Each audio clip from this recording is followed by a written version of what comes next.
Hanap mo ba ay sinakong seafoods na sobrang fresh na ang mumura pa? Yung tipong unang subo mo palang dagat agad. Yes, ganun ka fresh. Dahil pagkabili mo, pwede mo na agad kainin o di kaya kayo mismo ang magluto dito sa lugar na ito. Pwede kayo magsugba-sugba at uban pa diri gaya ani nila. Nagkanya-kanya sila sa pagpwesto sa may dagat at nag-set up ng kanilang mga upuan at lamesa. Kung ayaw nyo magdala ng ganon, pwede rin kayo magrenta. May mga parentahan dito, di ko lang alam kung magkano. Sabi, sa dami ng seafoods dito, malilito ka na lang kung ano yung bibilhin mo. Ang ibang seafoods ay galing pa ng Bohol at binabiyahe nila ito Sabado pa lang ng gabi papunta dito. May talaba, tag 100 ang kilo, lito, butigis, bugatan, alinikad, bungkawil at iba't ibang klase ng seaweeds at marami pang iba. At syempre, di mawawala ang kanilang masterpiece dito, ang swake at ang tuyom. Ito ang dahilan kung bakit nag-viral at nakilala ang lugar na ito. Kung mahilig ka sa seafoods at kilawin,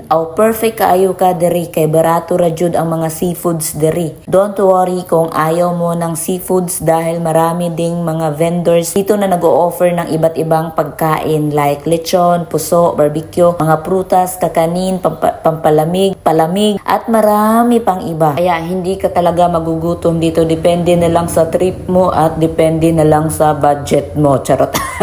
Kung ayaw mo naman magpaluto, pwede ka namang magpaluto dito gaya ng pag-ihaw. Kaso medyo pricey na yung presyohan kumpara sa mga hilaw na seafoods. Kaya nang ginawa ko, bumili na lang ako ng inihaw na saang. Marami din kasi dito ang nag-iihaw. Tag 20 pesos ang per piece nito. Depende sa laki. Merong tag 30, merong 40. Ang pinakamaliit ay 15 pesos. Kaya nang sinabi ko, pwede nga din kayo bumili nung hilaw tapos ipaluto nyo na lang sa kanila, ipaihaw or ipalaga. Pero may additional charge, service charge. Naengganyo talaga ako bumili nitong mga saang dahil ang lalaki nila at dito ko unang natikman yung inihaw na saang. Masarap siya pero makunat-kunat, parang feeling ko kulang sa luto. Pero baka ganun talaga yung inihaw. Pero natutuwa ako dahil nga natikman ko na siya at na-enjoy ko pa. Sa mga gusto pumunta dito at ma-experience yung ganito, pumunta lang kayo sa Sitio Bonbon, Catarman, Liloan, Cebu. Mag-start ang seafood market alas 2 ng madaling araw every Sunday to tanghali. May entrance dito 5 pesos. Maintenance daw yun sa paglinis ng dagat after ng Tabo Market.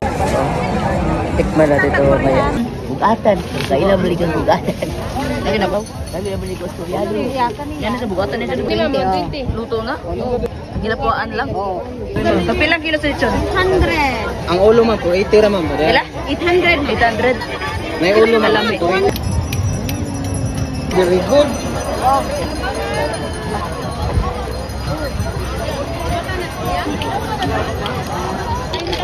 Adel, dili siya kaang? Dili, one half musik ang tawag ka. Wala na 25. Wala na 20 oh. Kani pila man ni?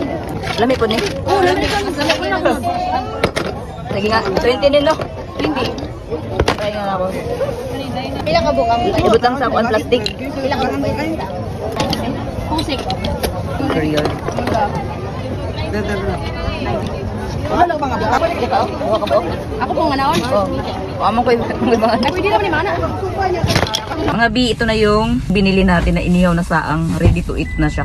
Medyo pricey kumpara dun sa mga hilaw pa. Kaya babalikan natin yun. Tikman natin ito mga bi. Tinanggalan ko na lang ng sounds mga bi para hindi kayo maglaway. Charot.